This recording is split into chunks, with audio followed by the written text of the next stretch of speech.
네, 그런데 김의겸 더불어민주당 의원이 지난 21일 한 라디오에 출연해 영장 전담 판사를 검찰이 선택했다고 주장을 했습니다. 먼저 듣고 오시죠. 자신이 가장 유리하다고 생각하는 영장 전담 판사를 선택을 한 거죠. 그리고 그 선택된 판사가 하필이면 또 한동훈 장관의 서울대법대 92학번 동기라는 점. 네, 일단 이 김의겸 의원의 주장 사실 여부는 저희가 확인을 해봐야겠습니다만 실제로 그 법무부 장관이 영장 전담 판사를 선택할 수 있는 건지부터 좀 궁금하더라고요. 황당한 발언이라고 저는 네. 봅니다. 일단 팩트가 틀렸어요.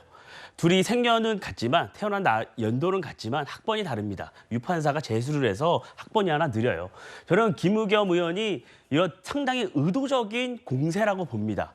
그동안 민주당은 이런 수사를 진행하는 검찰을 지속적으로 공격했습니다. 검찰의 이런 검찰 수사의 정당성을 훼손해야 이재명 대표가 어떤 그 존립이 가능했기 때문에 공격 상대가 검찰을 정조준을 해왔던 거예요. 그런데 이제 결국 사법부로 넘어간 거 아니겠습니까? 네. 그러니까 이제는 공격 대상을 검찰에서 사법부로 바꾼 것뿐입니다. 사법부의 신뢰를 훼손해서 향후 만약에 영장이 발부가 되더라도 한동훈 장관과 가깝고 검찰이 선택한 판사였기 때문에 발부된 것이다. 이렇게 정당성을 훼손하기 위한 노림수, 그 빌드업 과정이라고 저는 보거든요. 네. 근데 이 입법부의 일원이 사법부를 이렇게 흔들고 신뢰를 훼손해서 되겠습니까? 저는 김의겸 의원이 그동안 수차례 가짜뉴스를 유포해 왔지만 이번만큼 악질적인 가짜뉴스는 없었다 이렇게 보고요. 저는 그 이유가 더 문제였다고 봅니다.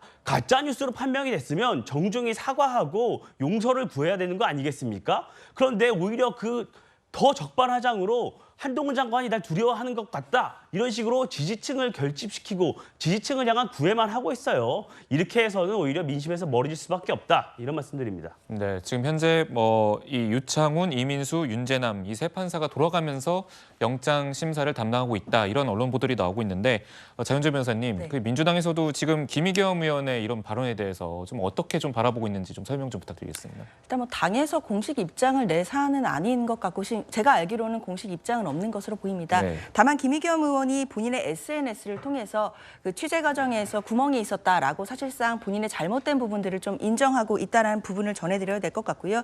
특히 그 과정에서 그 정보를 준 법조인이 본인과 한 장관 그리고 유 판사 모두가 92학번 동기였다라고 말을 해서 본인이 믿을 수밖에 없었다라는 그런 나름대로의 이제 해명을 했습니다.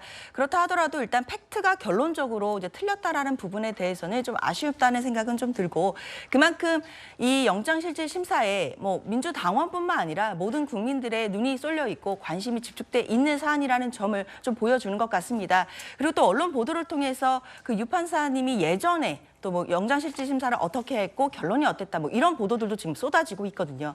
하지만 예전에 유창훈 판사가 어떤 사건에서 어떤 결론을 내렸건 그것과 이재명 대표에 대한 영장실질심사의 결과가 곧바로 이어진다라고 생각하지는 않습니다. 각각 사안마다는 다 별도의 전제 사실이 있는 것이고 별도의 기록이 있는 것이고 별도의 근거들이 있는 것이기 때문에 사안이 다른데 예전에 이런 판결을 했다라고 해서 앞으로의 판결을 예상한다라는 것은 저는 한계가 있는 예상이라고 생각이 들고요.